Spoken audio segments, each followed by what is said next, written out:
si Miss Annalie Soberano of Bombo Radyo. General, good morning.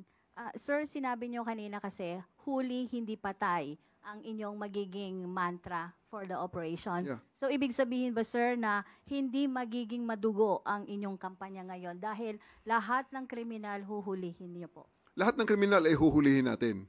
At sila ay buhay pag sila ay hindi lumaban.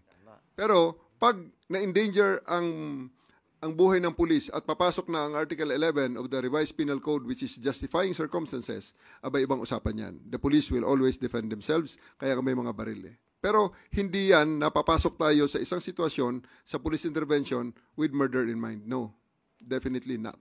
Okay, thank you. On the other issue naman, sir, on the light side, sir, anong pakiramdam na kayo ang kauna-unahang graduate ng Philippine National Academy